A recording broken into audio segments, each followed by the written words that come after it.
Okay, that was great. I didn't have to yell. So we're back again, and Alex is going to talk to us about, I think pain management is going to be part of her discussion. And another very well qualified person doing everything that she can within arthritis, she's currently working on her Doctor of Pharmacy degree, and she works very collaboratively and teaches at University of Alberta and University of Calgary, involved in numerous continuing education events for both disciplines, and I think I have it in here somewhere that you've worked with students a fair bit. So here's a pharmacist within clinic that's looking at spondyloarthritis as well. Thank you, Alex. Yeah, basically what he's saying is I'm a jack of all trades. I do anything. So today we're going to talk just strictly about pain management. Dr. Mosher and Dr. Zuzina did a very good job of talking about the disease-modifying agents. I am not really going to talk about those. We'll talk about trying to manage pain generally. I have no disclosures. I take no money from any kind of companies. So we'll break down pain into a few groups. Now, it can be a bit misleading because pain often involves a mixture of all kinds of pain. And that's more or less what I'm going to try to talk about, is how to treat pain using multiple drugs in order to really manage pain well. So we have nociceptive pain, meaning there's a very specific physical something that is causing pressure on the nerves that cause pain. Inflammatory pain is things like psoriatic arthritis, ankylosing spondylitis. And then there's mechanical pain. And it's still very much pain, it's just a different type of pain. And how you manage it is going to be different than inflammatory pain. Osteoarthritis, most non-inflammatory back pain, so that 4 out of 5 people who have back pain, that's really what we're talking about generally. Same with tendinitis, plantar fasciitis, and joint damage. So when the joint is fused or damaged, that is another type of mechanical pain. Then we're moving into nerve pain. And I'll talk about neuropathic pain first because that's old and well recognized. And that's, again, something physical, either damage to or pressure on a nerve. And it's typically disc perfusion if we're talking about back pain. You can get peripheral neuropathy from some of the medications even that we use, but it's also very common in diabetics. You can have carpal or tarsal tunnel syndrome. And again, that happens often. There's tendinitis, if there's inflammation, it can end up causing pressure on the nerve. And other things that are sort of can happen to anyone, things like the neuralgia you get after shingles and that kind of thing. Then we move into pain centralization. And this has been more of a newer concept that pain management is getting into, recognizing that there's acute pain, which has very different neurological mechanisms than chronic pain, and that causes pain to change over time. Fibromyalgia is probably the most recognizable one that we're talking about there. It's also very common in chronic neck and shoulder pain. People with chronic headaches, irritable bowel syndrome has been linked to this, and same with TMJ. But it can happen in any type of chronic pain. So when we're talking managing pain, it's important to sort of recognize what type of pain you're treating. So inflammatory pain tends to be more localized to very specific areas, and tenderness, like your joints when we press on them and they're a little bit tender. Morning stiffness is generally more than 30 minutes. And again, as mentioned before, it feels better with physical activity or exercise. It usually doesn't improve with rest, and it's often worse at night. It may be accompanied by fatigue or other systemic symptoms. There's often redness and or warmth and obvious swelling. For mechanical pain, a lot of the things that go with it are muscle tension and muscle spasm, which can happen with inflammatory things that are going on as well. It usually improves with rest. Morning stiffness or stiffness in general is usually less than 30 minutes, often 5 or 10 minutes. It is worse with exercise or movement. There are no systemic symptoms. There may be grinding or popping of the joints, and there's usually little to no swelling. The best treatment for inflammatory pain, if it's due to your disease, is getting the disease under control. I don't want you covering up your symptoms, or at least not for the long haul. We need to use the DMARDs, corticosteroids, biologics, small molecules, and especially for people with ankylosing spondylitis, we have lots of information that NSAIDs do have some disease sort of slowing benefit, much more than in some things like in rheumatoid arthritis. In the meantime, we do want to treat the pain, but that's just symptomatic management. Covering up doesn't mean that you've controlled the disease. And again, NSAIDs are the cornerstone for inflammatory pain. That can be oral, or it can be topical, using things like diclofenac gel. You can use it in addition to oral as well, but it really concentrates in the swollen joint or the swollen area, often very good for tendinitis, and other analgesics. I have acetaminophen there.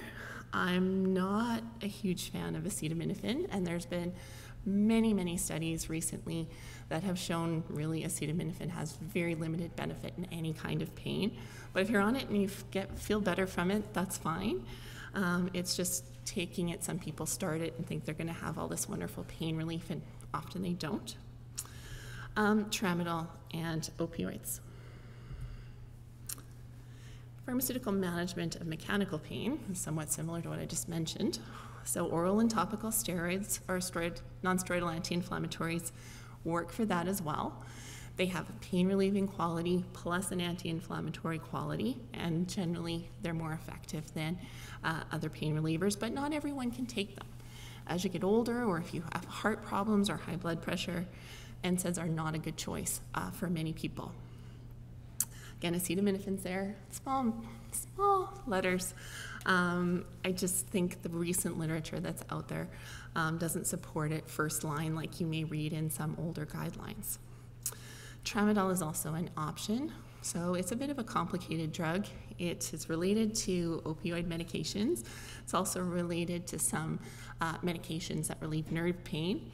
And it doesn't cross into the brain as easily. So it's sort of a less problematic drug often than the opioids, which are, again, also an option. Corticosteroid injections can help. Local anesthetics can help. So can other topical ointments or creams. They have ones with anesthetics, heat, cold, all kinds of things that may provide temporary relief.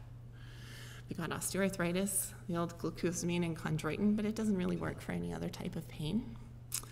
And then if there's muscle strains or tension, muscle relaxants have varying effectiveness from person to person. Some people find them very helpful, others find them not really helpful at all. But they include methocarbamol, which is available over the counter, cyclobenzaprine, or baclofen, which are prescription medications. So now we're getting into nerve pain.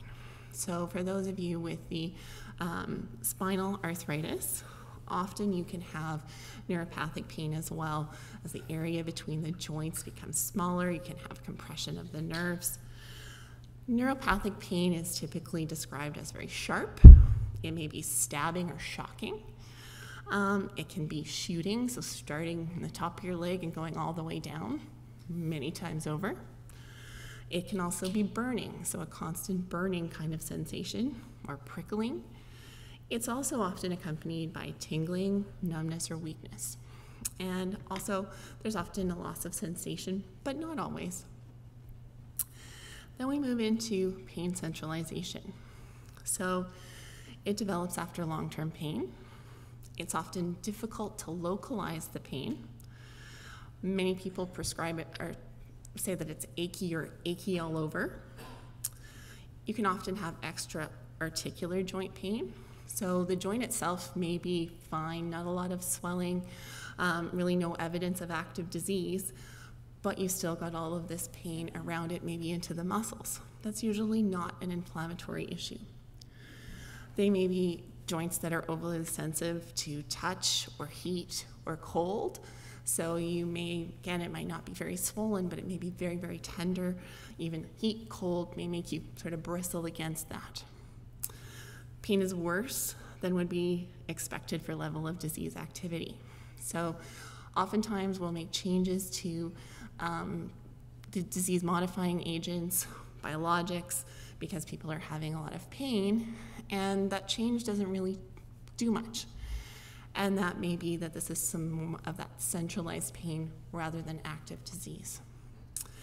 And it can be accompanied by mood changes. So depression, anxiety, those often go along with inflammatory disease, and it may be partially responsible or even sort of coexist along with this pain centralization. So treatment of neuropathic pain usually involves removal of the causative agent, if that's possible. So surgery for carpal tunnel, removal of the disc, something like that. If it's medications causing the problem, of course we stop the medication and switch to something else. And of course, proper management of the underlying condition. So if it's diabetes, you need to treat the diabetes. If it's, again, an active disease or an injury, then perhaps physiotherapy or occupational therapy assistance is beneficial. As far as medication goes, we've got lots. And often for neuropathic pain, it's a combination of things. It may involve sort of picking and choosing different things over time, but there's lots of them. So GABAergics are things that increase a neurotransmitter called GABA. It's Lyrica or pregabalin or gabapentin are the most common. Different antiepileptics. Antiepileptics, their main way of working is causing nerves to kind of dampen down. So if we've got oversensitization of nerves causing pain, makes sense that something that's doing that is going to help. Antidepressants. Now, I kind of think they need to change antidepressants to sort of, again, jack of all trades, because oftentimes people are turned off when we mention antidepressants for pain, but they're really very effective, and it may have nothing to do with any kind of depression symptoms. Opioids. The traditional opioids may work for some, may not work as well for others. It kind of depends on the symptoms. But methadone, which people know as a treatment for opioid addiction, actually has a lot of benefit in neuropathic pain, far more than the other opioids. Then we've got these fancy NMDA receptor antagonists that are being studied. Good old cough medicine is probably the best known, but methadone has this activity as well. Topical lotions and creams. We can get all kinds of fancy creams made up for nerve pain. Not sure how well they work, but certainly compounding pharmacies do all kinds of them. Nerve blocks, cannabinoids. Cannabinoids or marijuana is getting a lot of attention. I'm not against people trying it, but I do not support prescribing it at this time. There's absolutely no regulation of what is in stuff, what isn't in stuff. You may not be getting the same thing twice that you think you're getting. So I think that area has to come a long way before I would recommend that. Tramadol, as I mentioned. And then there's other injections directly into the painful area around the nerve. So what's this pain centralization? So there's healthy responses to pain, which is things like when you touch a stove and you burn your finger, you jump back. You know that's a healthy response to pain. When you first start having pain from your arthritis, that's a healthy response to pain. You know something is wrong, you need to protect that area, you need to get help. That's a good kind of pain. But over time, you can get this change in how your body understands pain. So you get these abnormal responses to pain or other sensory stimuli. So as I said, something that normally we'd think would cause mild pain may be causing a lot more pain or more widespread pain. And then over time, that becomes even more significant with things like alterations in brain function. You can it's what we call a reward deficit state. So nothing really makes you feel better. Or anhedonia, that's a fancy word for really not feeling like doing anything, or not really emotional about anything. Depression, anxiety, and this abnormal pain modulation. And that's kind of typical descriptions of people with fibromyalgia, which can occur concomitantly with most of the rheumatic diseases. Rheumatoid, it's estimated to be about 25%. I think AS is about 15%. So that's a known thing as well. So this was an interesting study that was done. Dr. Inman, who is involved with SPARC, has done a couple of studies on this recently. And this one was very interesting. They looked at brain responses to pain in 17 people with ankylosing spondylitis. Then they had all these fancy rating systems for the pain based on what patients were saying plus their findings. And what you can see on the right, I know it's small, but all of the people described their pain as being very mixed. So they had some that were shooting, stabbing, sharp, cramping, pulling, burning, stinging, hurting, tender, spreading, and cool. So all kinds of things are likely involved in that type of pain. So they scored it, and basically the higher the score was, the more likely your pain had some neuropathic involvement. The lower your score, the more likely it was due to disease or damage from the disease. So most of them had this higher score that looked at some kind of nerve involvement. So this is the drawing kind of showing what I'm talking about. So pain is very complicated. It's not a simple thing.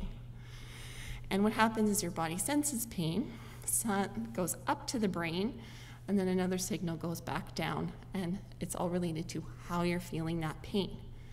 So what we need to do once those signals start getting messed up or oversensitive or not feeling the way they should is we need something to interfere with those signals. So treatment is very similar to general neuropathic pain. You'll see some of the newer drugs that are out there have very interesting indications. So indications are approved by Health Canada or approved by the FDA, things that they can sort of market. We use medications off-label for things all the time, but if they have an indication, it means they've specifically proven effectiveness in each of these different areas. So duloxetine is a newer antidepressant, but it has, in addition to depression, indications for fibromyalgia, osteoarthritis, neuropathy, and back pain. So its biggest way of working is through serotonin and norepinephrine increases. Both of those dampen down the pain signals from the brain and to the brain that are making you feel pain. Pregabalin or Lyrica also has indications for multiple things: peripheral neuropathy, postherpetic neuralgia, other neuropathic pain, and fibromyalgia. So GABA is also very inhibitory to pain signals. Other medications that don't have those specific indications still work for them. Gabapentin increases GABA, venlafaxine or tricyclic antidepressants. We've been using those for a very long time in order to help people with pain and sleep. And they also have those kind of mechanisms. So my last point is another interesting study that was done. And it shows how combining anti-inflammatory therapy with neuromodulation therapy can have significant improvement in pain. So there's 524 patients with moderate pain despite optimal NSAID therapy, so that greater than or equal to 4 is on a 10-point scale. Duloxetine was one of the groups, just the NSAID was the other group, and the group that had the combination therapy had improvements in every single area they tested, and not just little bits, quite significant in most areas. So there's a larger improvement in pain score. There was better function based on a WOMAC score, and it's a fancy score invented in Canada that kind of looks at how you function with your pain. The global impression of improvement, so the patient's overall impression of how much they improved was much higher. But there was a greater dropout rate due to side effects when using two together, mostly nausea, dry mouth, and decreased appetite. So, combination therapy doesn't necessarily just involve those two. Using multiple drugs depending on the symptoms that you're having will often give better benefit. So the pros are that pain may come from multiple sources that one drug may not cover by itself. It's a bit counterintuitive sometimes for patients to think if we use more drugs, we might have less side effects. But side effects are often related to dose. So if we use multiple drugs, we can use lower doses and often have less side effects. We can treat multiple conditions, often with fewer drugs, if we're using something like duloxetine that covers multiple symptoms. The different mechanisms may be synergistic, meaning one works great, the other works great, but you put them together and they work much better when used together. And even things like two ways of delivering the same drug can decrease the side effects and improve safety. The biggest thing would be topical use of NSAIDs plus oral NSAIDs, or oral steroids and targeted steroids. Then the cons, though, would be it does increase cost. There may be more drug interactions. Most commonly would be tramadol and antidepressants, or some medications that are used for other things. In some cases, there can be additive side effects, like anti-inflammatories and corticosteroids can increase your blood pressure and risk of bleeding. Or you may get increased sedation if you're using one of the neuropathic agents along with an opioid medication, and compliance can also be affected. My last slide, and no, I'm not advertising Walmart, I just like their little ad where the pharmacist said, my job is not just helping people to feel better, but to live better. It's already been said multiple times, but medication tends to be people's easy button, and that's not how it should be. It should be a part of managing with all of these other things. Weight loss, exercise and physical activity, healthy diet, physiotherapy, occupational therapy, sleep, rest, proper footwear, good posture, and of course, emotional support. That's it.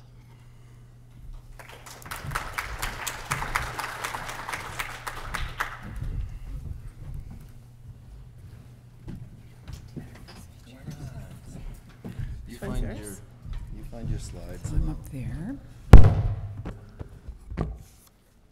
So next we're going to bring up Carolyn Johns, and she is an ACPAC trained physiotherapist, which she'll mention what that means, but what it means really is that she knows spondyloarthritis like no one's business.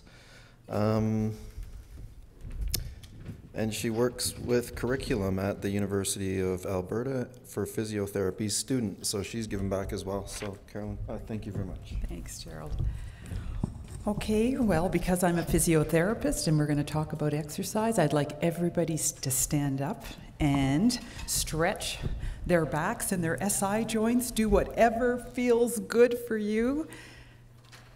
And then when you're ready, we'll get started. So I'm here to talk about all the non-medication strategies for the treatment of spondyloarthritis.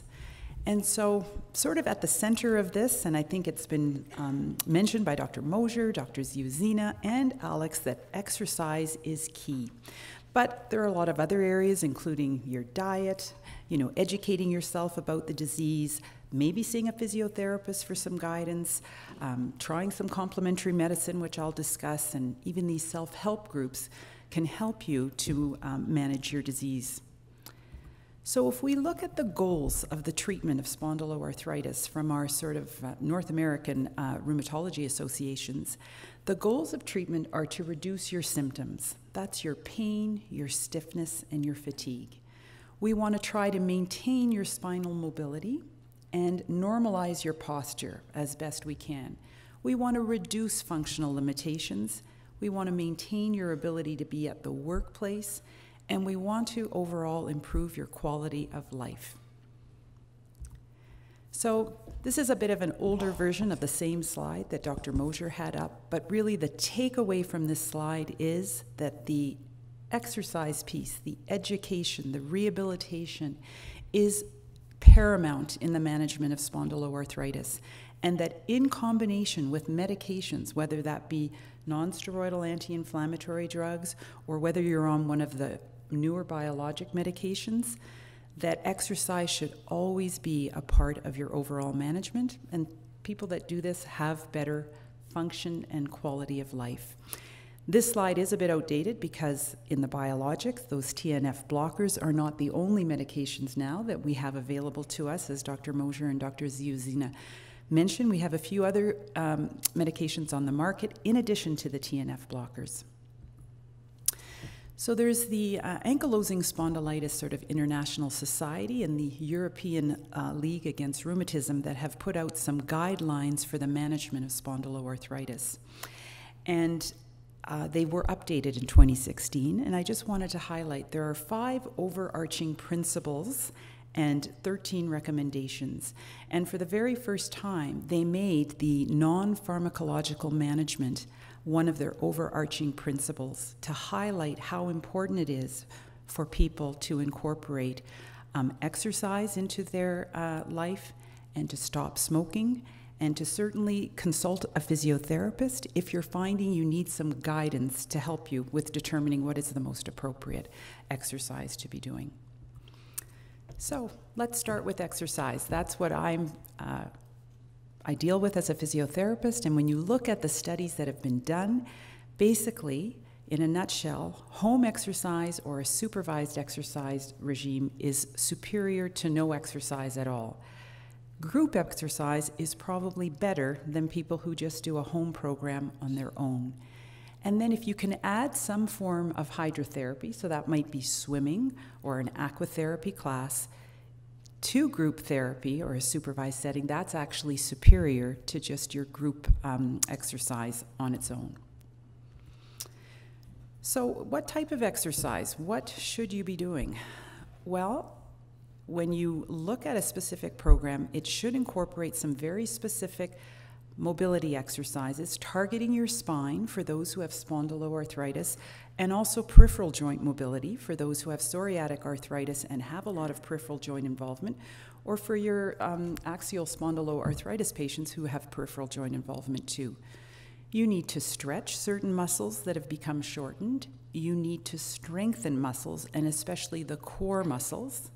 And you need to incorporate cardiovascular exercise to exercise your heart and lungs and to get that chest wall moving to keep the mobility in those costochondral and costovertebral joints where your ribs attach to your sternum and spine. There's some evidence for modified exercises like Pilates, yoga, Tai Chi, and global postural re-education. And definitely we want you to incorporate physical activity into your lives. And that can be taking a flight of stairs up to the next floor at work, parking a little further away in the parking lot to do your grocery shopping so that you're incorporating movement. So what about, well, how often should I do this? How intense should it be? And for how long? Well, it's important to know that everybody in this room might have a very different looking exercise program, and that what you choose has to be really tailored to you and your specific needs. But they know, and they've done the studies, that for maintenance of spinal mobility and posture, that consistency is what is so important, and that probably daily stretching is the best. From a cardiovascular or aerobic standpoint, we do sort of recommend the National Physical Activity Guidelines. However, and I'll be going over these a bit later, those may require some modification depending on the stage of your disease, how active your disease is, and if you have some structural damage from your disease. And there may be some benefit from this short interval, more intensive doses. So that's sort of like your HIIT workout, your high intensity interval training sort of workout can be modified and quite appropriate. So what are the barriers to exercise? Well, one of my colleagues in Toronto was involved in a study, and they interviewed patients with ankylosing spondylitis to get an idea of their perceptions of exercise and also the reality of whether they were doing exercise. And what they found was that most patients, and I'm sure everybody in this room knows the benefits of exercise, they've been well studied, but very few patients in this group were actually doing exercise. And the three most common reasons for not engaging in a regular exercise routine were that exercise is hard work. I'm really tired, I'm fatigued, and I'm too tired to exercise. Or exercise makes me feel tired. So physiotherapy is a good place to start for some people if you're needing guidance to help you get started on an exercise program. Because I think we can help you to individualize a program and to help you be successful at continuing it with an exercise program. Because I think many people know the benefits, they try to do it on their own, but they either don't do quite the right things at the right time, or they try to do too much, they hurt themselves, they get discouraged, and then they don't continue. And what a physiotherapist is able to help you with is making sure you have a really good understanding of your condition and how that might affect your home life, your work life, and your recreational life. They will address your posture and in all positions. How do you sleep in bed at night? How are you sitting at your desk at work? How are you standing? How are you moving if you've got a very physical job? And help you with proper posture when you're exercising, which is so important. They're going to look at your muscles and see how tight certain muscle groups are and help you with some flexibility, especially those shoulders and hips that attach to the spine. They often get very, very stiff and tight. They're going to look at the mobility of your spine, and then they're going to help you with strengthening. And I think strengthening is something that we sometimes shy away of when we're sore, but it is the cornerstone of managing this condition, is to have really good core strength, including your abdominal muscles, your gluteal muscles or your buttocks, and all the muscles up your spine. And of course, we recommend cardiovascular exercise and give you some good strategies for low impact. So how do you get started with exercise? Well, often we recommend that people try to set realistic goals, and we suggest they set SMART goals. And those are very specific, measurable, achievable, relevant, and sort of time-sensitive goals. And it could be something as simple as incorporating a walk to work, or getting off a subway a bit sooner so you can walk one way to work, and making it very specific and saying, I'm going to try to do this 3 days a week. And it can be very measurable because you know what that distance is. It's a 1 kilometer walk, it's 6 blocks. I'm going to do that 3 times a week. I know it's something that I can achieve. It's not something I'm setting the bar too high. It's certainly relevant because I know I need to be moving more and I need to get to work, so why don't I combine the two? And then you can set yourself up for a timeline of when you think you'll be able to achieve this and have this be a consistent part of your day-to-day life. If we look at the guiding principles of exercise, I think it's important to know that daily exercise is probably preferable. That doesn't mean it has to be a formal program at the gym every day, but that you try to incorporate movement into your life every day.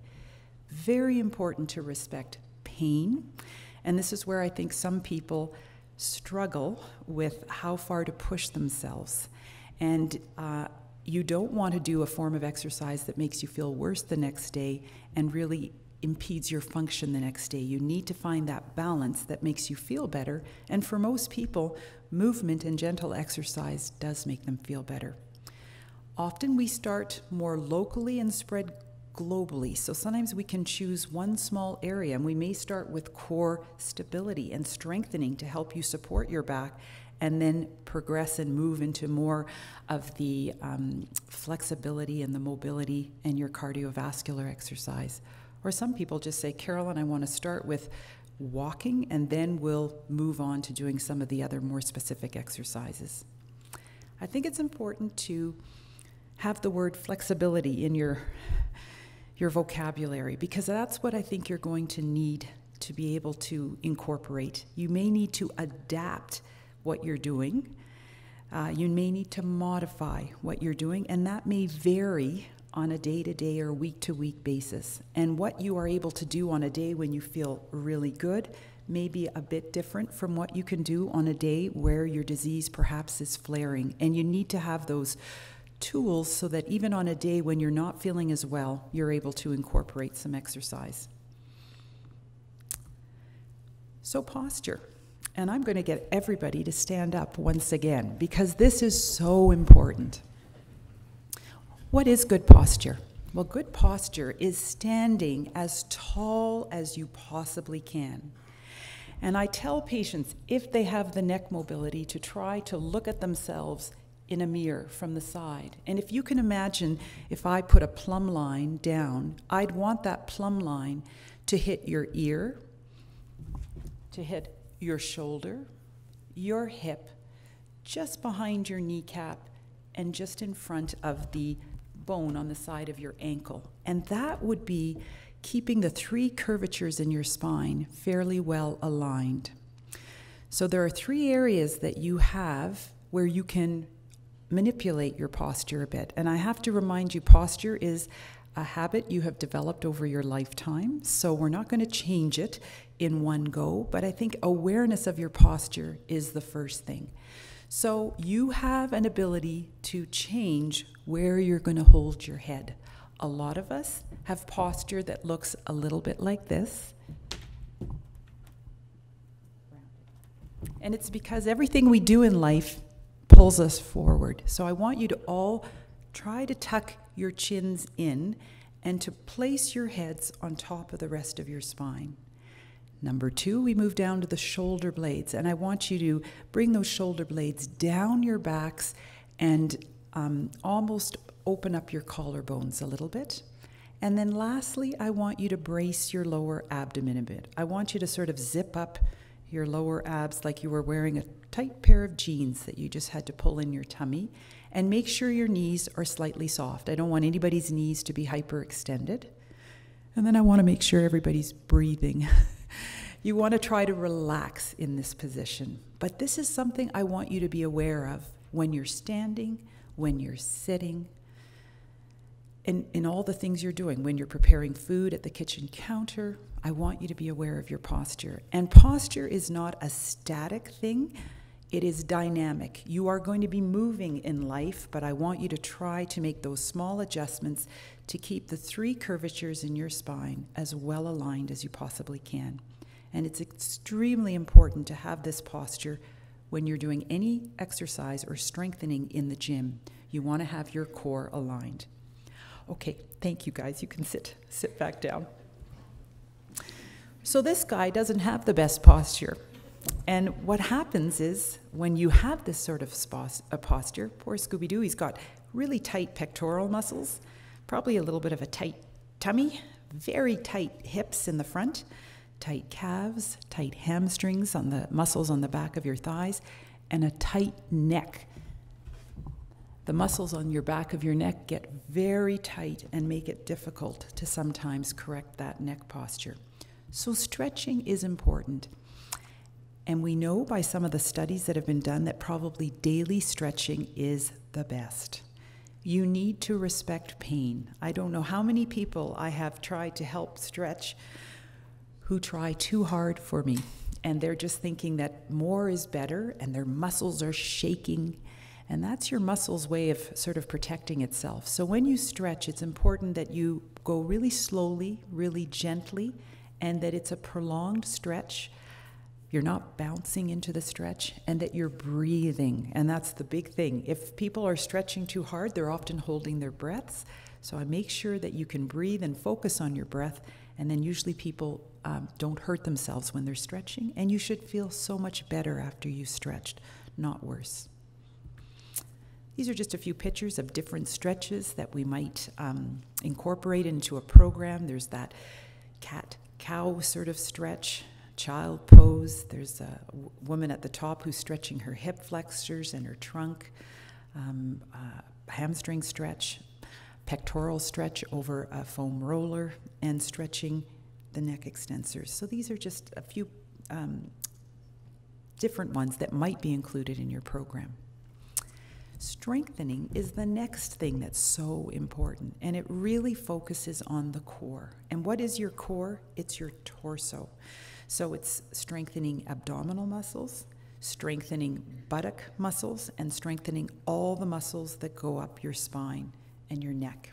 And that typically is usually very weak because people have this terrible posture, and we get very shortened on the front of our bodies and very weak on the back of our bodies. So the basic principles of strengthening. So you don't have to do your strengthening every day, but probably 2 to 3 times a week it is imperative that you do.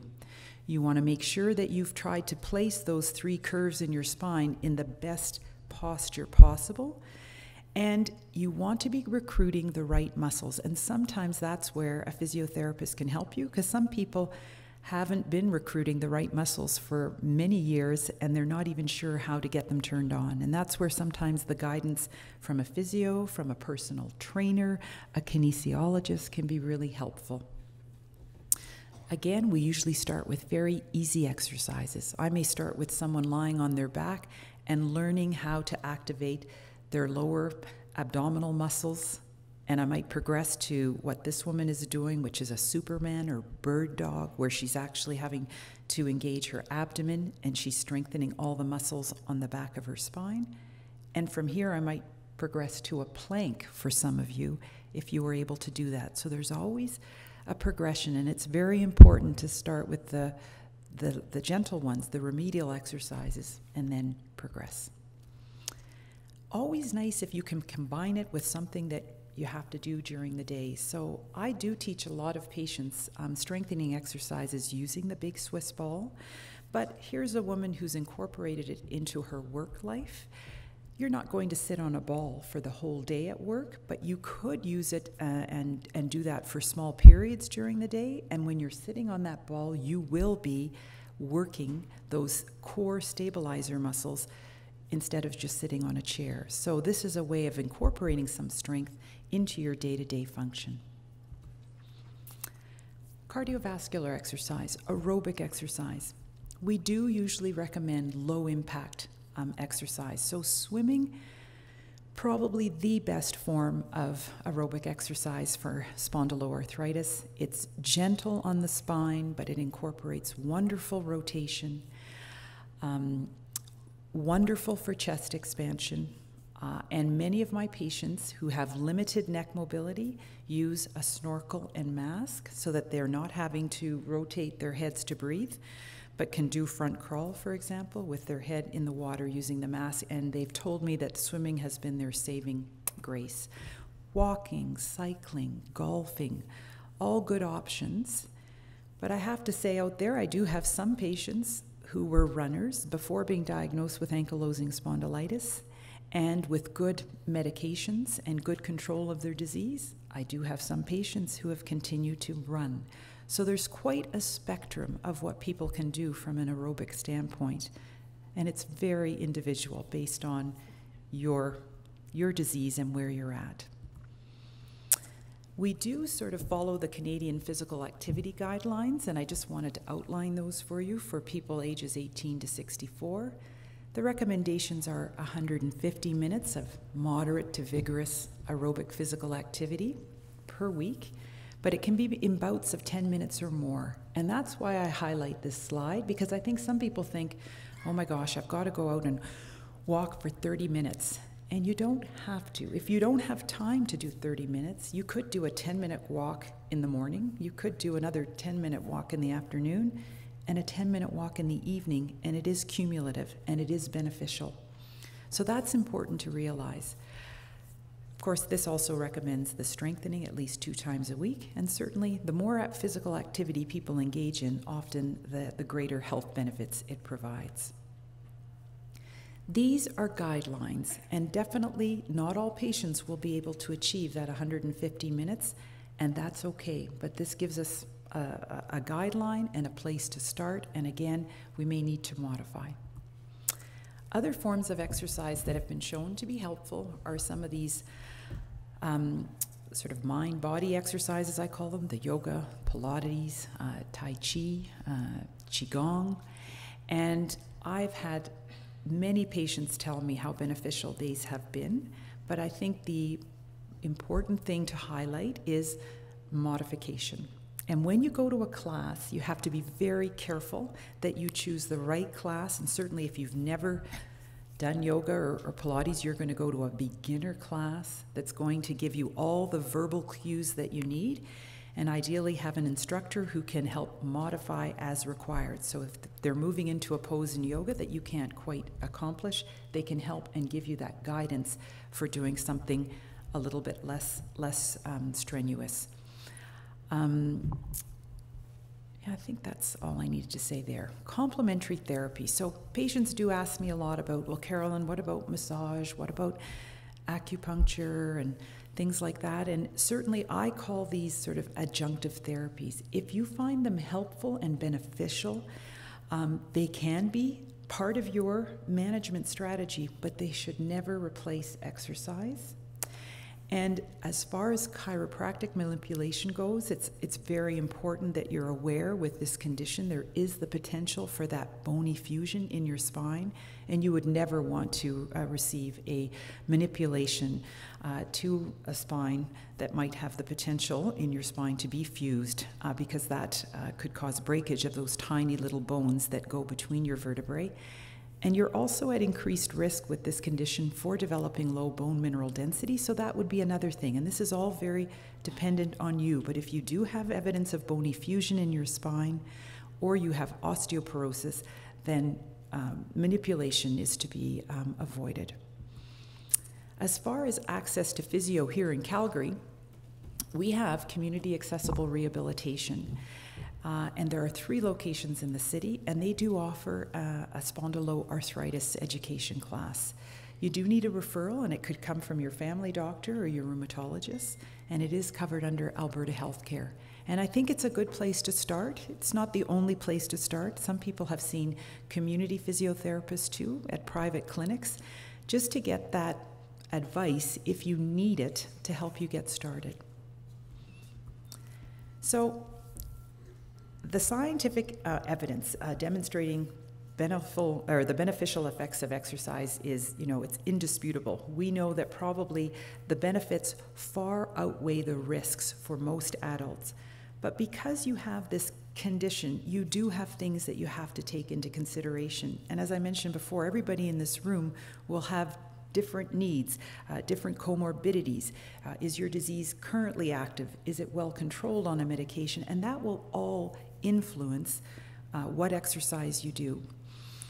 I appreciate that exercise is hard. I appreciate that it would be sure nice to have a pill that said exercise that you could take and everything would be done. The newer medications in this disease have, I think, revolutionized people and their outcomes. But even the best medications aren't going to keep your muscles strong and your back moving and make sure you have good posture. That is all up to you. So the exercise piece is really important. And as a physiotherapist, I feel this is one of the most rewarding group of patients that I have the privilege of working with, because when people get on board with exercise, they do so well, and their quality of life and function improves, and that's what we're after. So I'm going to stop talking now, and I am so excited to introduce our next speaker, who is a patient of Dr. Mosier's, and we both have had the privilege of being involved in his care, and he's been super helpful to me with being a patient a sort of partner for my teachings at the University of Alberta, the physical therapy students. He's always ready to help me, and he's going to talk to you about his journey with ankylosing spondylitis. So thank you very much, and I'll look forward to questions at the end. Thank you. Thanks for that, Carolyn. We have lots of questions for you, I think. Anyone else have blue forms? Okay, so wave them around and we'll come collect them. I'll start grouping. I am aware of your time restriction because it's so awesome here. Awesome. Come on up, Josh. Do you have a slide at all? No, I have Perfect. Got some notes written down. Awesome. Give me 1 second.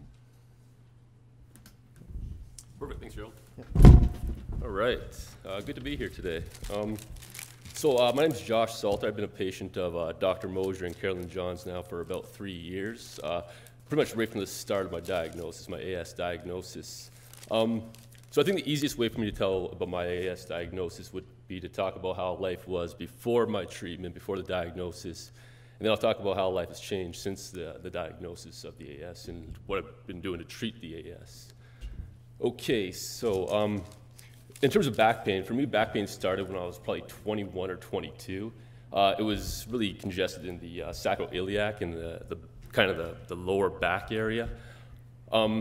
I kind of thought it was because I'm also a type 1 diabetic, so I thought in the back of my head it might have been because of the type 1 diabetes. I'm going to quickly show you my insulin pump and my Dexcom. I use a Dexcom it's a continuous glucose monitor, so it constantly monitors my blood sugar levels. And then I have an insulin pump that I use that I have hooked up to me all the time that administers my insulin.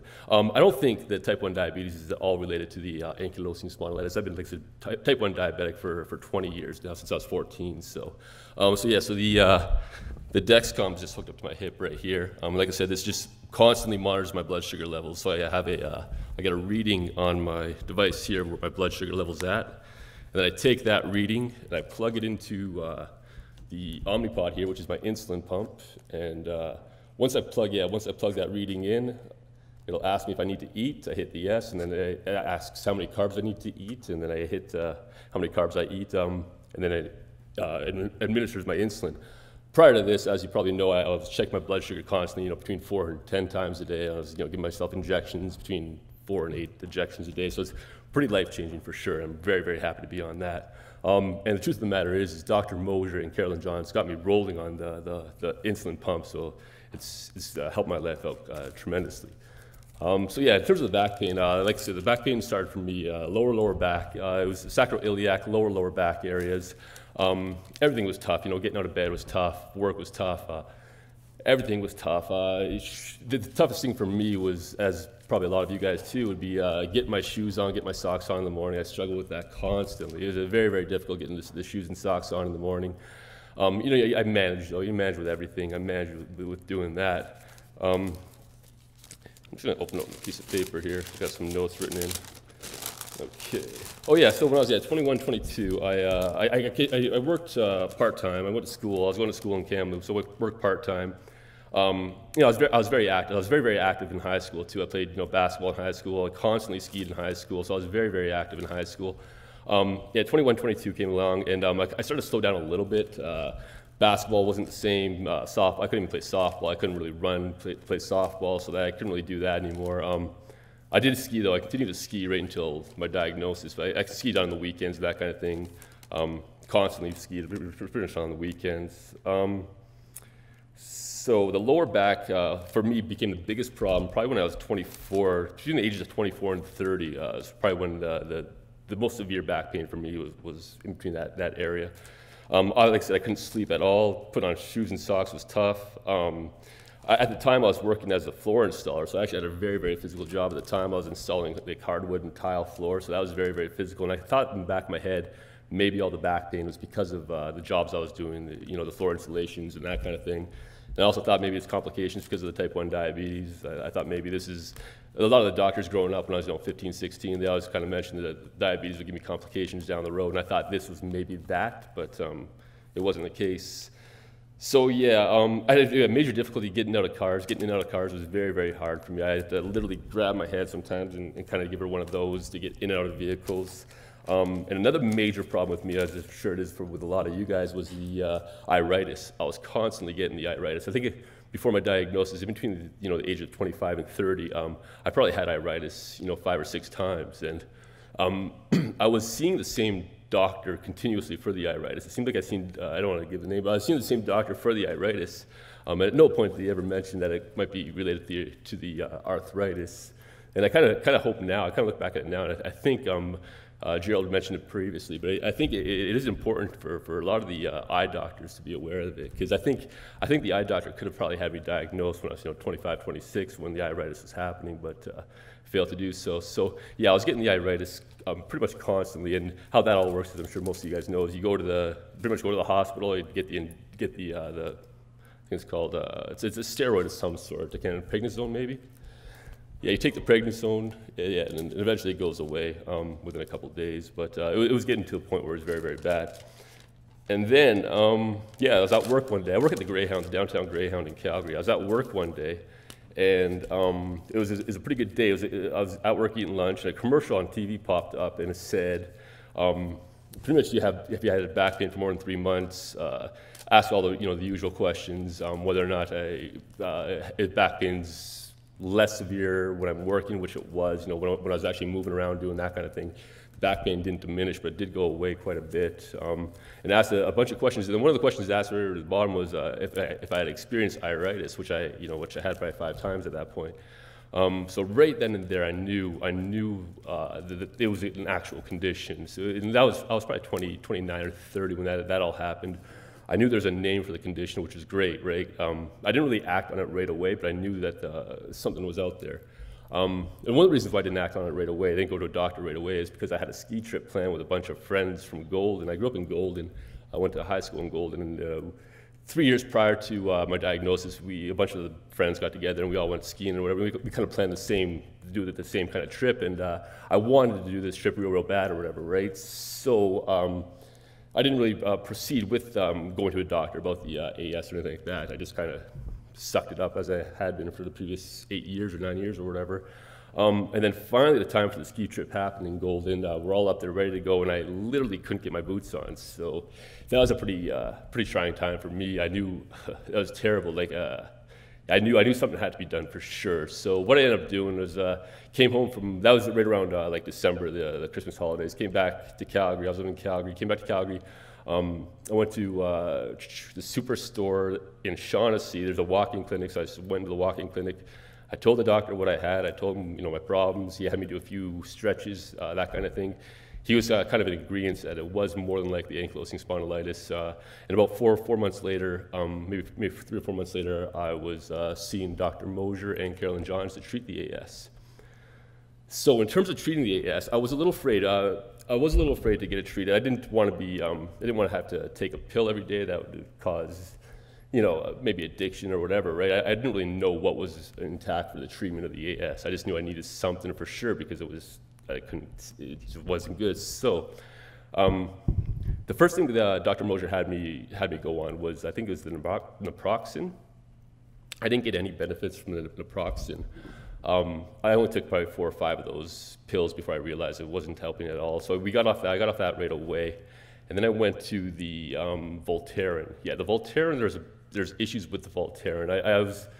In terms of pain relief, there was great pain relief for the first, I think 2 or 3 days I started the Voltaren.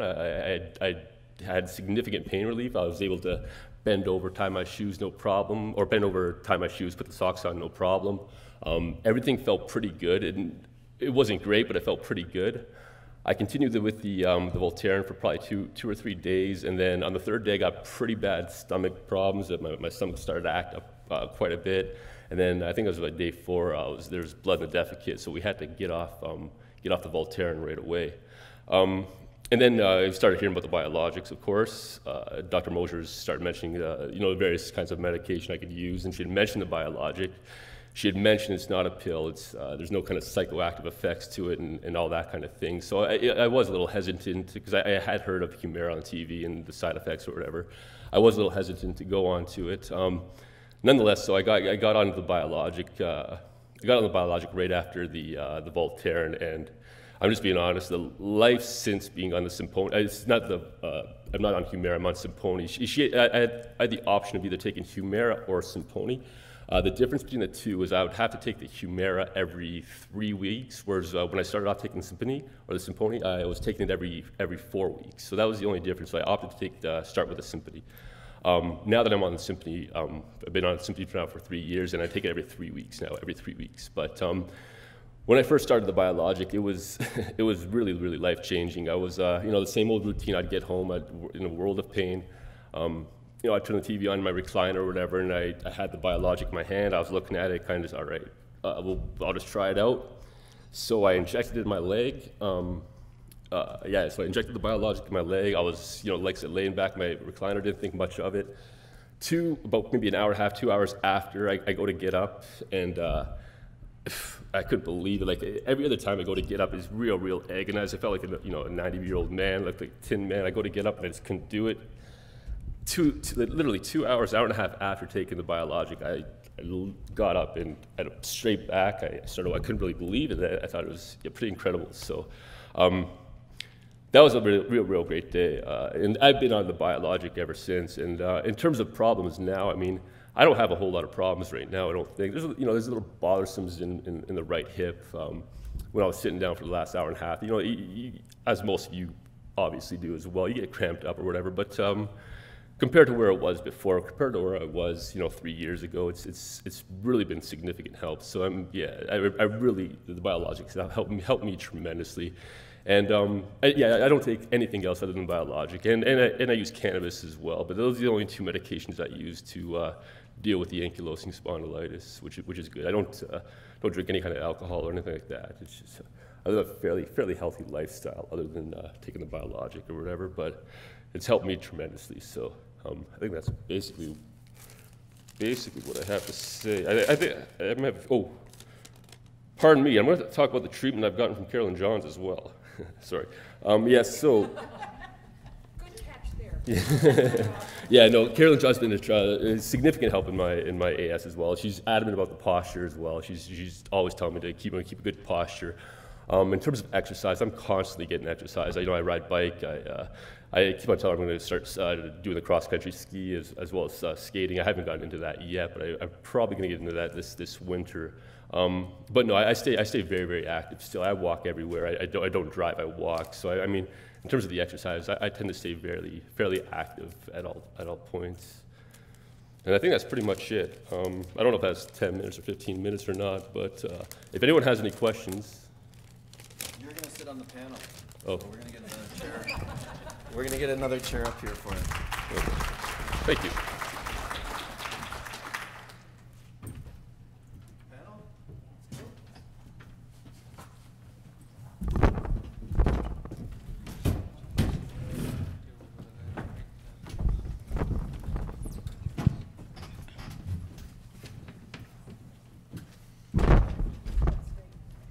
Well, thank you, Josh. I don't know how you kept track of what you did say and what you didn't say and all of that, but very powerful, and this is the point, right? So I hope to engage you as a volunteer with the Canadian Spondylitis Association. These are the types of things that we like to hear, these powerful patient stories. You remind me very much of myself. You're sitting on a panel now with the people that treat you. You're becoming part of the solution, so thank you very much for that. There is a mic there. We have a decent amount of time for this panel. When do we have to be out of here, Maria? Okay, so we've got about 25 minutes. I've got questions here. What I'm going to try to do is group them. And if I haven't done a decent job on your question, then feel free to jump to the mic. And if you hear something along the way that triggers another question, then just jump up to the mic and we'll pause for you a bit. This one here, I'm going to pass on to hopefully have some people interpret just some of the language. So take some time with this and we'll get back to it. But so first up, I want to talk about something that I haven't heard a lot of before, but is it common for to have hard side effects from the use of biologics? So we have a gentleman here that's started to get into epilepsy, MS, lesions, lupus, and diabetes. So I think Dr. Zuzino, we were talking about this a little bit earlier with Frank. So maybe we can talk about some of the side effects. I don't think that we talk very much about side effects from biologics because, I mean, maybe they're not as frequent as we think. So have you heard of these situations where you get into these types of side effects, have to stop, and then where does that patient go from there? So any medications have side effects, and biologic medications as well. So the most common problem we worry about with biologic medications is a risk of infections. So all biologic medications affect your body ability to mount inflammatory response. So we're treating inflammatory conditions like psoriatic arthritis or ankylosing spondylitis, where your immune system goes, super active and start affecting your own body. So the whole principle of treating those conditions is to lower your immune response. But immune system is very important. It's been developed through the evolution to protect our body against foreign invaders like viruses, bacteria. Therefore, lowering immune response may control your disease, but it also puts you in disadvantage in terms of body's defense against microbes. So, and that's the main concern we have with biologic medications.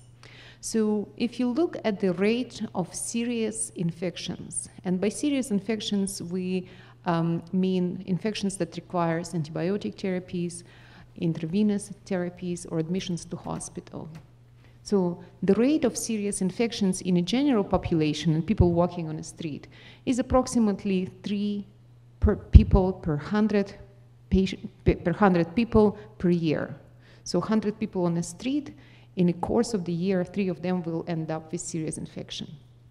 People who go on biologic medications, that risk doubles. So from 3, it goes to 5 or 6. So it still remains fairly low if you kind of look overall. 5 or 6 per 100 patient years is not that high, but if you compare it to baseline, it doubles. So that's the main concern we have, and it's sometimes bacterial infections, but also biologics can reactivate kind of a chronic hidden, or we call it opportunistic infections, like TB or fungal infections or some parasitic infections. So that's why before anyone goes on biologics, we ask people to go very careful screening for any hidden infections or any chances of harboring, infections that might not manifest in otherwise healthy person. So that's the most common infection, and we consult patients extensively and screen and monitor those side effects. There are other side effects that we see with biologic medications, such as demyelinating disorders, which are particularly seen with anti-TNF agents. By demyelinating disorders, I mean conditions like multiple sclerosis. And we don't think that biologic medication cause demyelination of the brain, but they can uncover or speed up development of multiple sclerosis or other demyelinating conditions in people who are destined or predisposed to get those diseases. So people who have any neurological symptoms suggestive of demyelinating disorders, and those are usually episodes of blindness or very unexplained numbness or tingling, loss of strength in their bodies, or other neurological symptoms, we are very careful about putting those people on biologic medications. Or if you have a first-degree relatives with very definitive multiple sclerosis, that is not a definitive contraindication, but a kind of a concerning sign. So as I said, demyelinating disorders are being associated with anti-TNF agents and not necessarily with other biologic medications with different mechanisms of action. We also... So those are concerns that we have, and those are the most common concerns. There are obviously a big slew of other side effects that been reported in patients taking biologic medications. Are they caused by the drugs, or it's a pure chance, or is it like a distant association? It's really hard to know, just because they are so rare.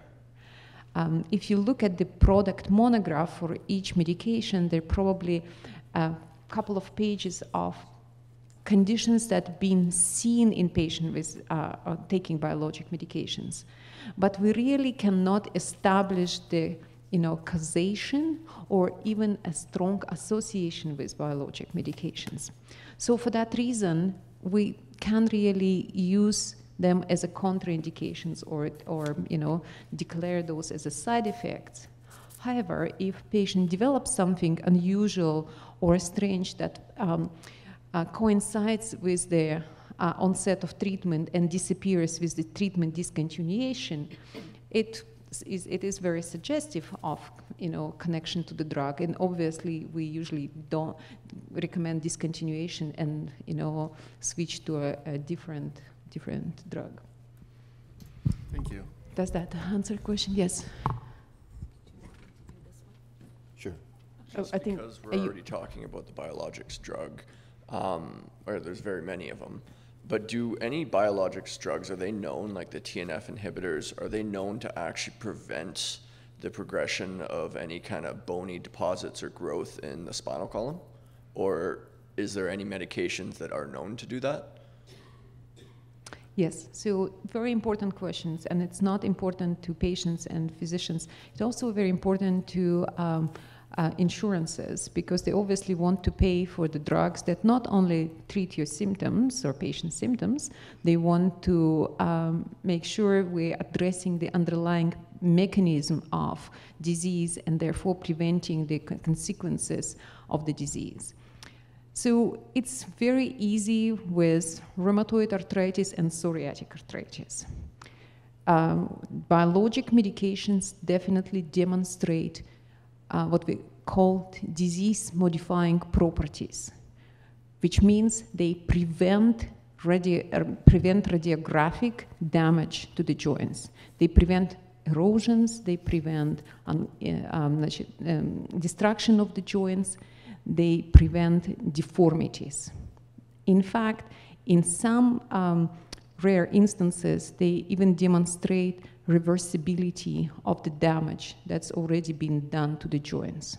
So that's very easy to speak about those effects in people with rheumatoid arthritis and psoriatic arthritis.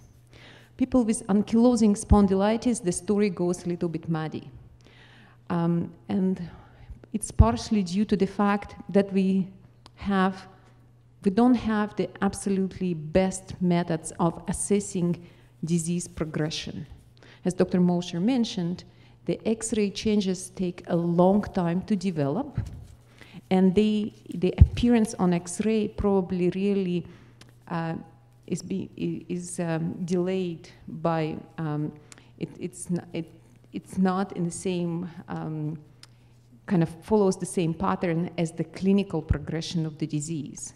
So whatever we see on X-ray probably reflects the state of the disease 5 or 8 years ago. So it's not a very sensitive method of assessing disease progression.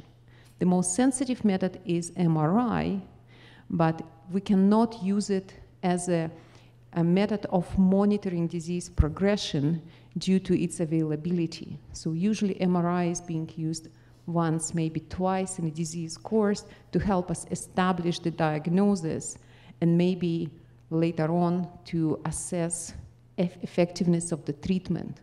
But it's definitely not a technique that we can utilize on annual or biannual method to monitor disease progression. So we use patient-reported outcome to estimate success of our treatment, such as morning stiffness, patient-reported pain, and as you can appreciate, those outcomes are very subjective, and sometimes they kind of discordant with the real level of inflammation. So because they could be impacted by other factors in patient life. So for that reason, I'm just setting up the stage. To talk about true disease progression of ankylosing spondylitis is challenging.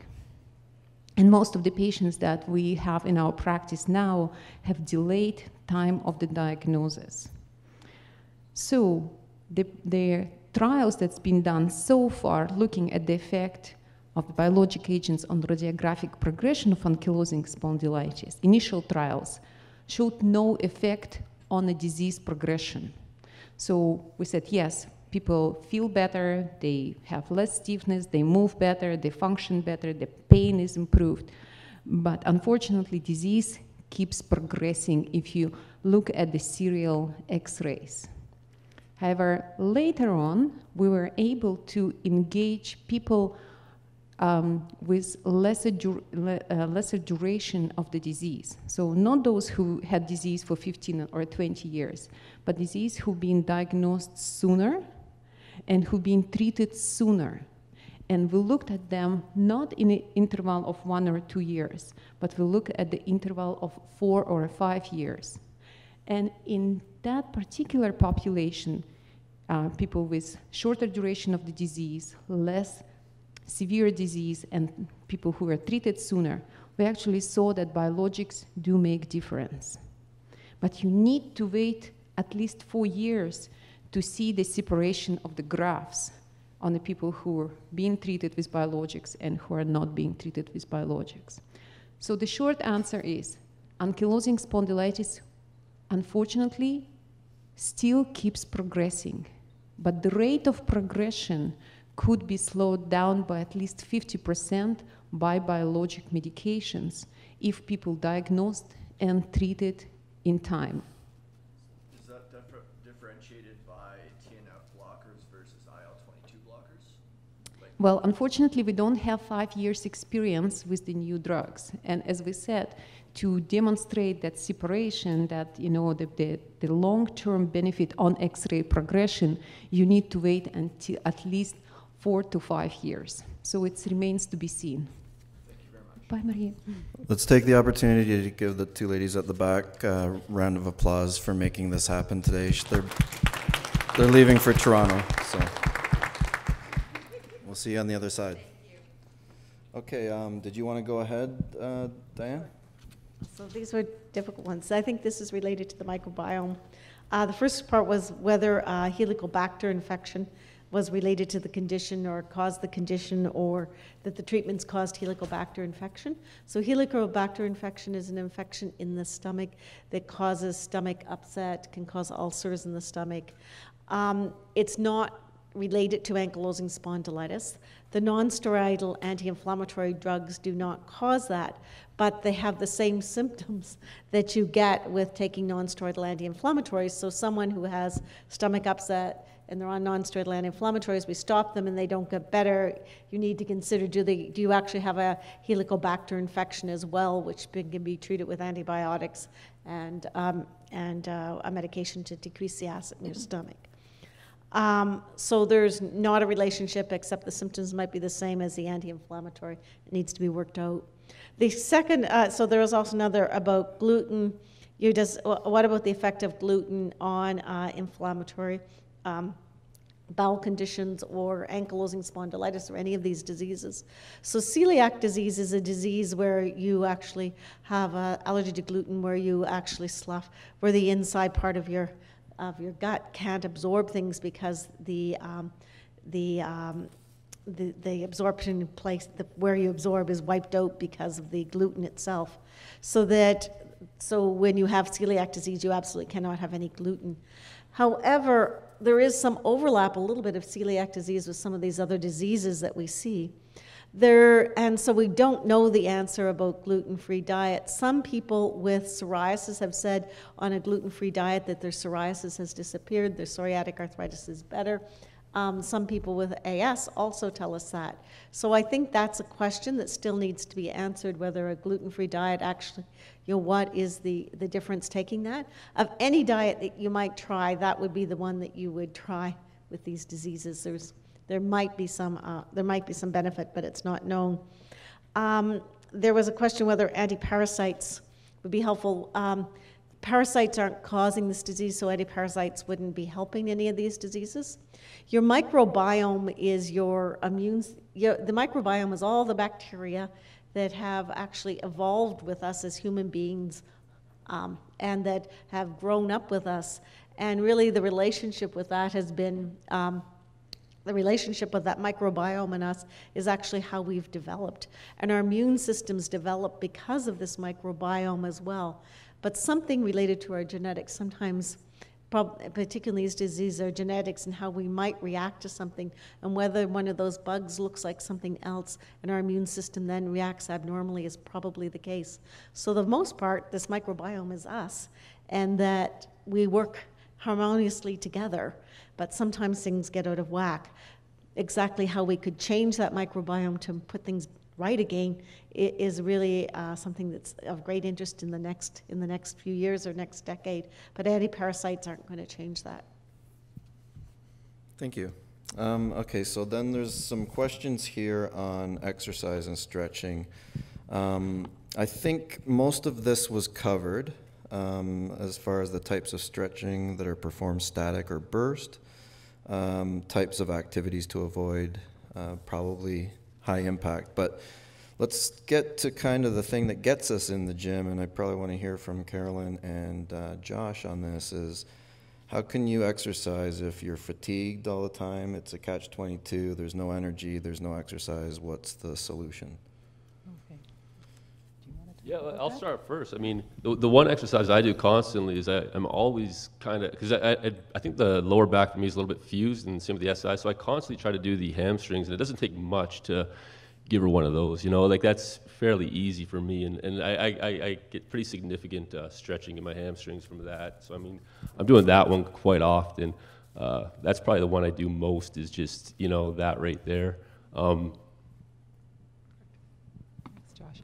Yeah, so I think fatigue is often one of the symptoms that patients struggle with the most, and fatigue is quite multifactorial, and sometimes it's been that people have had such poor sleep because they've been up in the second half of the night, because if their disease is active, then it often interferes with sleep. We do know that exercise, and aerobic exercise in particular, can help people with fatigue, but it is hard to get to the gym and start when you're feeling so tired. But what I try to tell patients is that even if you are feeling quite fatigued, if you can start and do something, most people will feel better. So people get home from a day of work, they're exhausted, they just want to sit on the sofa and do nothing. But if they're able to get out and do a short walk, it's very rare the person who'll come in after doing that who says, oh, I feel worse. I wish I hadn't gone for that walk. They actually sort of go, oh, you know what? I'm so glad I went out and did that 10-minute walk around the block. So sometimes it's a matter of making this a routine and starting at a very low level.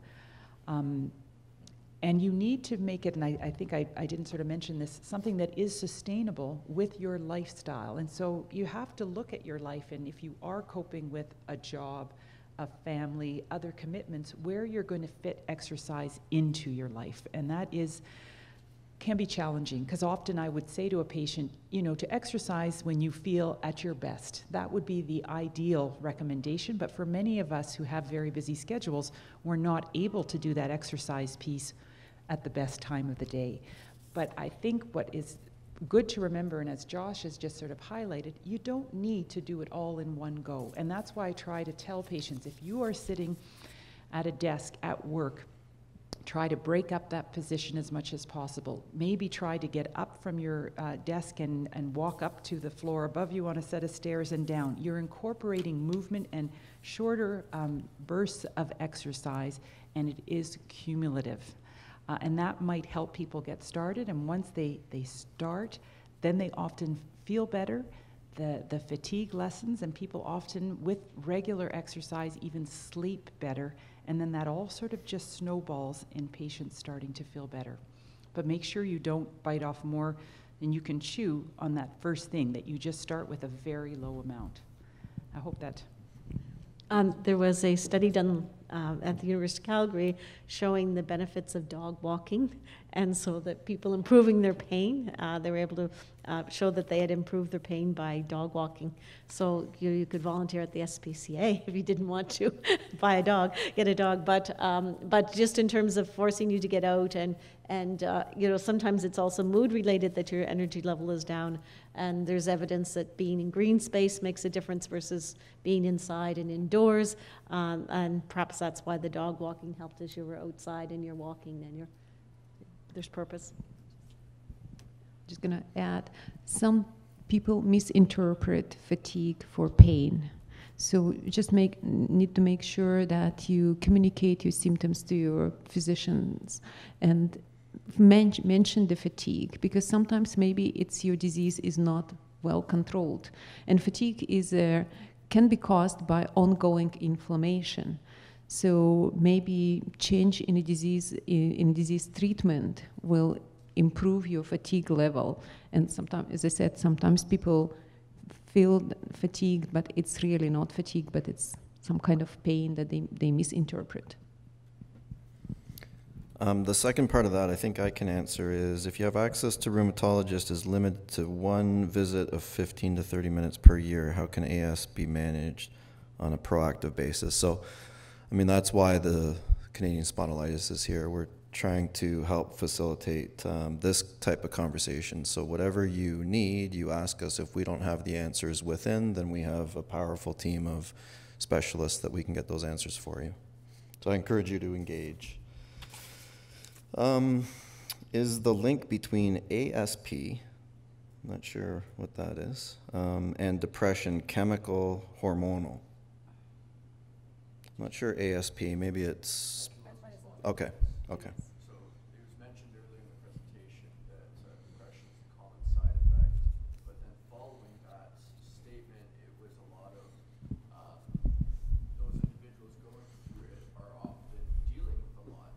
And is the depression associated a chemical diagnosable depression and corrected by medication, or is it we're all just going through a really tough time and it's hard to manage?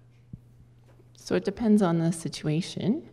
But there's lots of evidence to show that people with inflammation have an interruption in their neurotransmitters that often leads to depression. An inflammatory disease compared to people with other types of chronic pain, the incidence of depression is about 3 times as high. And so it's less likely to be just, I'm depressed because I have a crappy disease, and more likely related to the disease. But also, as I mentioned, if you have chronic pain that is sort of changing how those neurons work, it affects your pain, but it also leads to some symptoms of depression and anxiety. And that's part of why some of the antidepressants work, is just by modifying those. So regardless of the situation, if you're feeling very depressed, it's still worthwhile to get treatment for that depression, no matter what the situation is. If it's really bad, especially if you have, you're very down and there's concerns about your safety. I can probably comment a little bit. It's going to lead us to the next question. We're at 12:28. I don't know if we're going to get punished by staying longer, but we can maybe ask for forgiveness later. So we'll keep going, but this kind of relates a little bit. I mean, I'm under treatment for that specifically. You're a man, I'm a man. I mean, when we are under these types of conditions and treatment options, basically our gas tank is empty. So for me, I've gone into a doctor in the bottom 2% of testosterone levels. So I'm currently being seen by them. I'm trying to adjust those. It's making a difference in my mood, making a difference in my fatigue. And fatigue right now is my biggest symptom. So that leads me into the female side of things.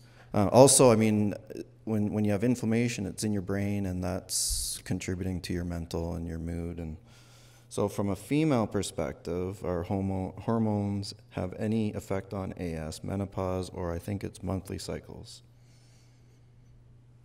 The short answer is no. There are certain autoimmune conditions that demonstrate relationship to female hormones. The most striking example would be systemic lupus erythematosus, that we know that can be the disease activity can be associated with significant changes in women's life, like pregnancies, deliveries, menopause. However, all attempts of the researchers to employ hormonal treatment or hormonal interventions in managing disease activity have been unsuccessful. So observationally, we know that there is a certain connections, but we don't know how to employ or how to use those connections in a therapeutic way. And as I said, lupus is probably the most bright example of those connections, and it's less established in conditions like ankylosing spondylitis or psoriatic arthritis. So these are 3 questions kind of all in the same ballpark, so bear with me when I go through them, but my prescription for biologic X was rejected by my insurance company. They'll be providing a biosimilar. Does the research indicate any difference in effectiveness of TNF inhibitors versus biosimilars?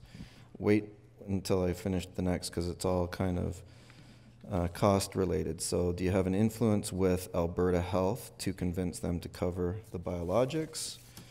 And how do you help patients overcome financial barriers to treatment? So 3 questions on affordability, some a little bit more specific, but so it's good. It's interesting times that we we have the biologics, the anti-TNF agents that have been around now since 2000, and the patent has run out on infliximab or Remicade as the first one, and etanercept, and also adalimumab, so that biosimilar medications, companies are producing biosimilar medications. It's not the same as a generic because biologics are biologic products. They're not chemical drugs. You can produce a generic that's a chemical drug that's the same, but these are biosimilar. And so the companies that are producing the biosimilars, many of them are the exact same companies that are producing the originator drugs. So that's number 1, to be reassured. And so the quality assurance, et cetera, with that is the same. In then Health Canada as well, that they have done extensive amount of work with the biosimilars coming in to ensure the similarity between the same drugs. If you took infliximab or Remicade and the original, and because every time they produce a new batch of that, it is also slightly different because somehow in the process or different, it will be slightly different. So that even when you're getting the biologic, the originator company, each time you get it, it's probably, each batch is probably a little bit different. And sometimes you may have said, you know what, I took my injection this time and it just didn't work. Sometimes, there's differences in batches as they are. So that the similarity between them is between an originator and a biosimilar, that the difference between them is no different than what it has been from the batch that you originally had of the first Remicade than it is to what you're getting for Remicade or infliximab now. So at the present time, so there's been a lot of discussion and so forth. Well, they haven't done the big clinical trials like they've done with others, but we do have more information coming that people are able to be on one biosimilar and switch to another. At the present time, that in the province of Alberta, that if we are starting for Alberta Blue Cross to cover it on the non-group, which is the provincial program, that if you're starting a new biologic that's either infliximab, which is the trade name was Remicade, or etanercept, which the originator was Enbrel, that you need to start with the biosimilar agent because of significant cost reductions for this. That there is at the present time, there's not any mandate to do switching, which means that you would be told next time you go to pick up your drug that you're not getting that any longer, you're getting another. But I think that there's discussion of that and what is the right way to do that. How do we ensure that you have continued support for the medication, continued support to make sure that it's renewed, etc. Those things all have to be addressed. In terms of what are we doing with government, we've been at the Canadian Rheumatology Association has been working with the Arthritis Society, looking at what their what they say about this. The Canadian Rheumatology Association now says that yes, using biosimilars for starts is not an issue, that we needed more information for switching. We are getting more information for switching, which it doesn't look like it is a problem, at least from the studies that have been done to date. But there are issues that need to be solved about switching. Norway switched everyone, Denmark switched everyone, Scotland has switched everyone, and there's not been issues.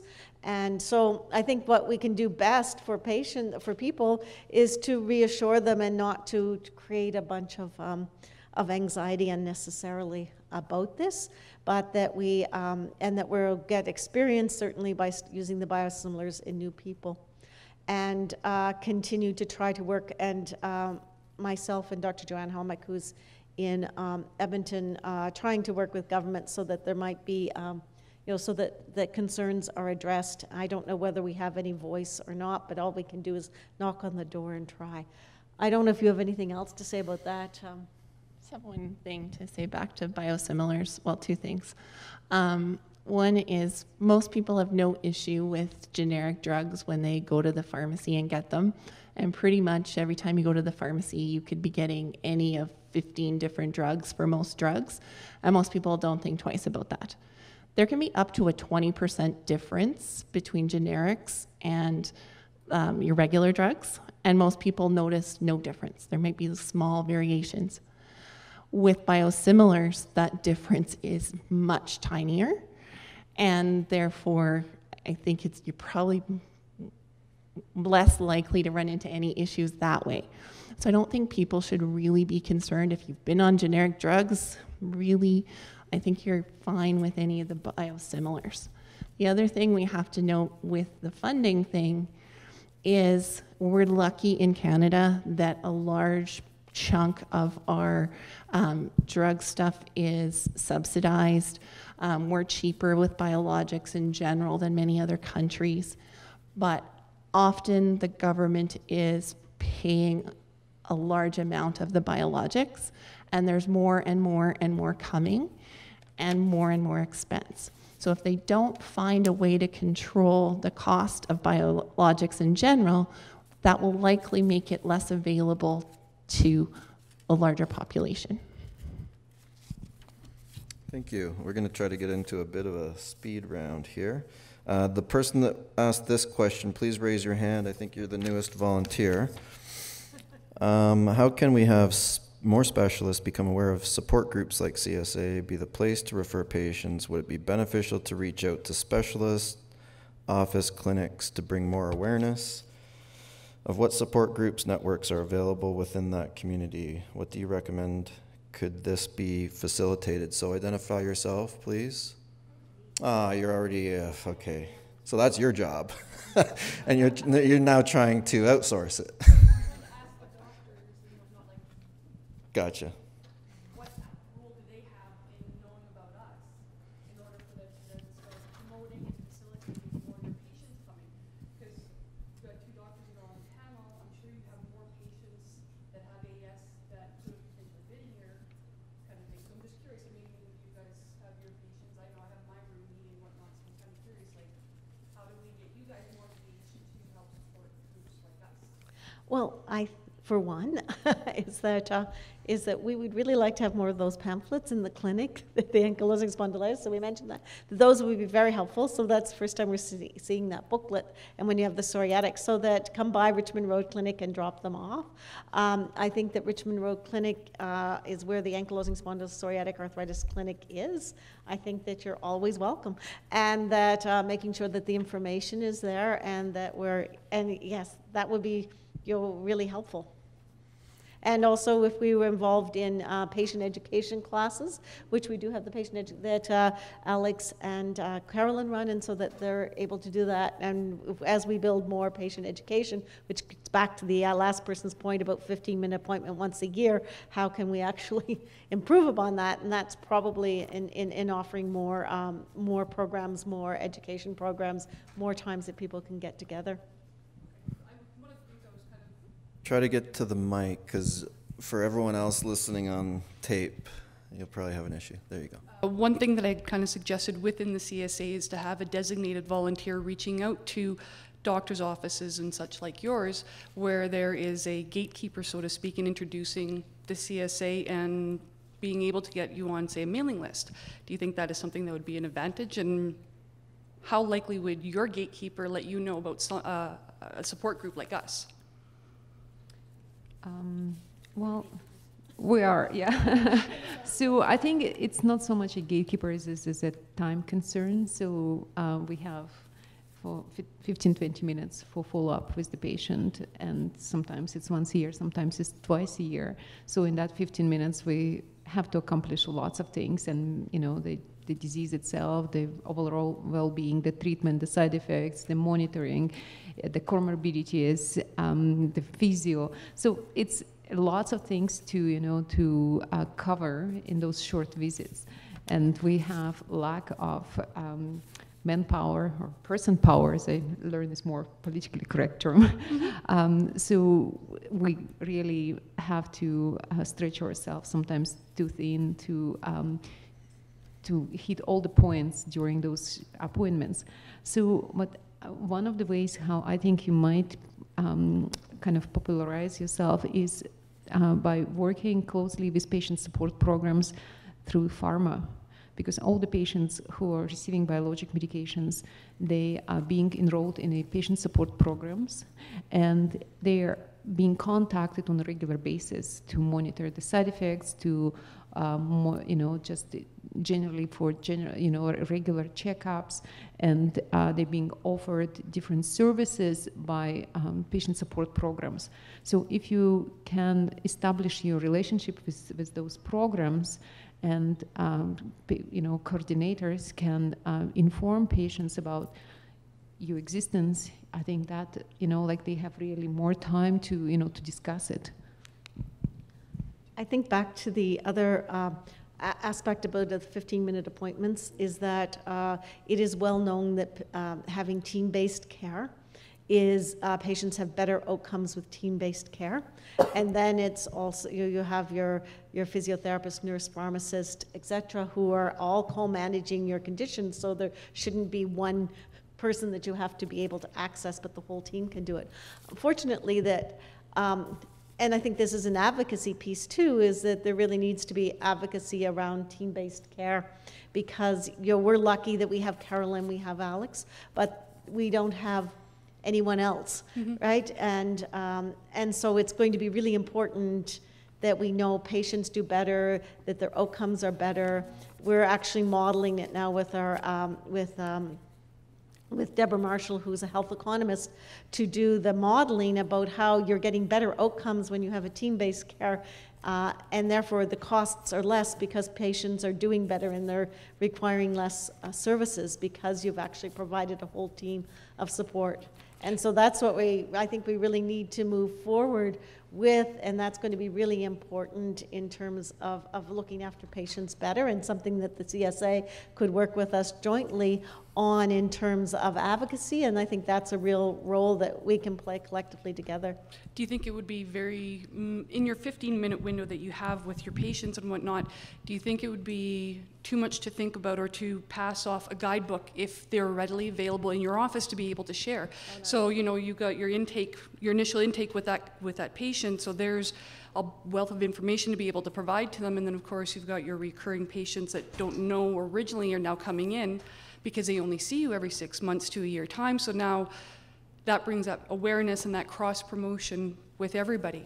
Yeah, and I don't want to speak on behalf of the doctors here, but I think that is something that would be reasonable for those dedicated clinics, that we have the booklets Okay. at Richmond Road, certainly that site, and this new support group that's coming out. I think it would be nice to have that available to let patients know, because I think this is a condition often, certainly with the spondyloarthritis. It's a young group of patients, and I think for them to have some support with other patients so they don't feel quite as alone, and maybe Josh, you can talk to that a little bit, I think would be really helpful. But I think that's something that we could do. And as well, I mentioned the ankylosing spondylitis class that's being offered at community accessible rehabilitation. It would be very nice to have pamphlets that could go to the 3 sites in Calgary, and also the posters for the support groups. So any of our patients who perhaps don't get it at our clinic for whatever reason, Yep. And are attending that class could also Benefit from it all. yeah. Thank you. High fives. Oh, you have to, if you can, Mike, just not for our benefit, I mean, everyone else that's listening at home. Just in regard to that, I guess, topic, there's, through at least Calgary, there's the PCNs, and maybe there's a way to get a slide up on the PCN boards that run through the offices, because lots of them have the TVs and the PCN announcements and stuff. So maybe, you know, trying to get an awareness slide through the PCNs would be another way for patient notification, or, you know, awareness at least. Thank you, and that's a good suggestion. That's quite easy to do, because we meet with the primary care networks on a monthly basis in terms of access and improving access. So that would be an easy thing for us to do too. Lots of solutions here in Calgary, I like it. And we have, I mean, you're the best represented province in the country outside of Ontario with board members, so let's utilize that, and we can create models and share.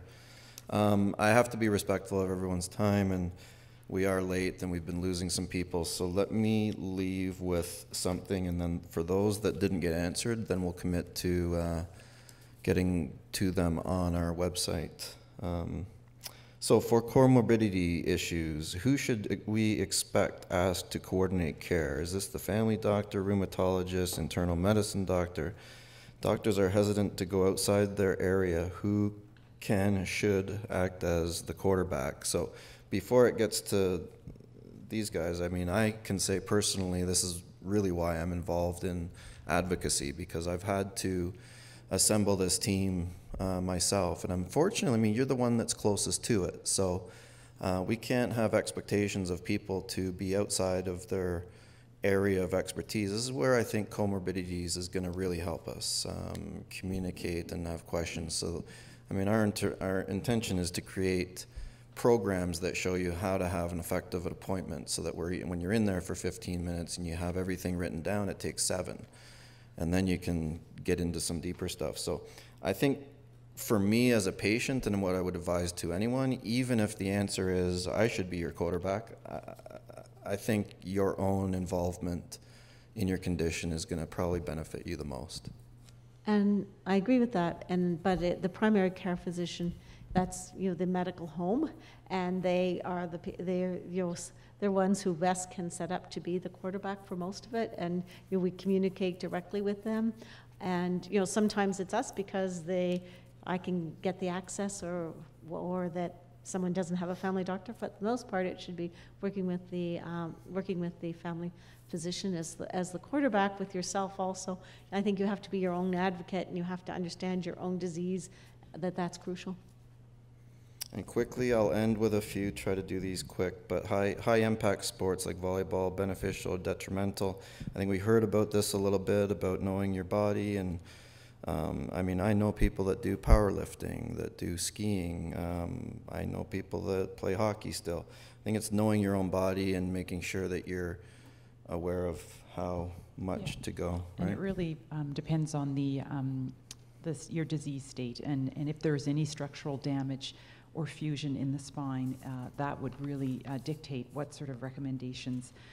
And regarding high impact, so sports that have the contact sports where you could be tackled or things like that would be, you know, fall from skiing, you know, could be a risky activity to engage in if you've got significant fusion in your spine. But it also depends if, you know, you're a person who's skied all their life and you have that skill set for skiing and it's something you want to continue, but you do have to know the inherent risks if there is fusion in your spine. And what to avoid, and that's usually the high contact and high impact sports.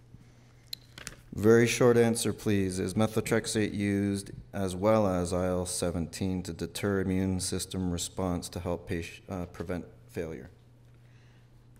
I think that we don't actually. So it was interesting. That's something I learned in the last 2 days. Was in ankylosing spondylitis that the addition of methotrexate we thought was not necessary in terms of how long or how well the medication would work. With IL-17, we don't have any information on that yet. That the studies were not done with methotrexate. So. Yeah, so subgroup analysis showed that people who were on IL-17 monotherapy versus IL-17 in combination with methotrexate performed equally. So there was no effect on how well medication is working. In terms of protecting the medication against anti-drug antibodies formation, is not well known because the drug hasn't been on the market for too long, but we think that IL-17 do not cause formation of the anti-drug antibodies. It's not the same, like there's no neutralizing antibodies that in the same degree as anti-TNF medications cause. So the short answer that methotrexate is probably not as important, or as far as we know right now, is not needed for effectiveness or for prevention of the drug failure with IL-17 medications. Stem cell therapy, we addressed this in Toronto maybe 3 weeks ago, so I think we can point to people, but the message was really not really effective here in spondyloarthritis. Then we have Alex. I would assume that any use of naturopathic treatments, supplements, interfere with medications given by rheumatologists. I mean, you probably communicate what you're doing to everyone, or? There's a wide variety of natural products that are out there.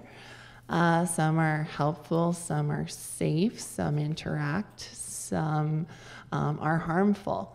And there's more and more coming out all the time.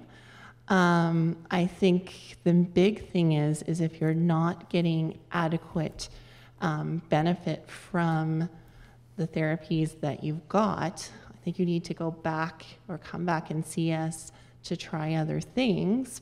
If there's something like turmeric that's pretty much been shown it doesn't have a lot of side effects to it, that's pretty much fine for everyone, but there's all kinds of other ones that can interfere. So talking to me if you're a patient at our clinic, or going to the pharmacist, or having someone really look into it. Because it's on the shelf doesn't mean it's safe. Interaction-wise, generally we have no idea. Most things, unless they're very common, have absolutely no studies looking at interactions. So I don't recommend them. I'm not opposed to people trying them if I'm convinced they're safe. Okay, two more. So the topic of medical cannabis came up. I mean, let's just be realistic here. It's not the miracle drug. It is effective for some people. Currently, it's being used a lot to treat symptoms, and you can go deeper on that and start to look at how it affects your immune system. So more information coming out from us on that for sure. But maybe, Josh, could you go a little bit deeper on that? Yeah, so for more, what I know about the cannabis is there's anti-inflammatory properties to it. The CBD of the cannabis plant has anti-inflammatory properties. And in terms of the THC does have pain-fighting properties as well. I've been using it probably since I was 21 or 22, right around the same time as my diagnosis, every day. And I don't know, in terms of side effects, negative side effects, there's not a whole lot. There really isn't. It's part of my treatment, it really is. I don't know, no one's ever died from using it, unlike some of the other medications out there, and I kind of live by that, so I don't know what else to say about that. It's good stuff, though. I mean, it's a growing industry, and I mean, we're just not there yet. So accessibility is difficult, affordability is difficult, but I mean, bear with us as we figure it out. And the last one I have here, because I want to give this person advice that says do not just live with it, but I have a meniscus tear cartilage, hence I have pain and weakness in my knees. I also have burning sensation in my legs, below knees, up to my ankles. Should I go for knee surgery or live with it? Well, I don't think we should give advice, without actually examining the patient and, like really looking into it. It's would be, unresponsible to do it from the stage and give advices and medical treatment without fully examining and patient and looking into its history and results. So figure it out with your rheumatologist. I'm living proof that surgery works. I've had 7. But I mean, it's a very specific to you conversation with your physicians and surgeons. And not that I'm going to suggest anything, but that's just another thing to highlight is that even though you have this condition, you are susceptible to having, something like a meniscal tear. That may require a surgical intervention with a scope if it's causing a locked knee or what have you. But that's just another thing to remember, that when you are exercising, that you can injure yourself much like anybody else could, and sometimes that requires management. And with that, we're going to close. So on our way out, feel free to hang around and network and talk to other people. Please, let's do a big round of applause for not only the volunteers, but this lovely panel. And we did it in Toronto, and I'd like to invite everyone else up before we leave. Let's do maybe a big group picture here, and we can throw it online and tell everyone what we're doing here. So. Appreciate your coming. Thank you very much for delaying, and I hope this was beneficial to everyone.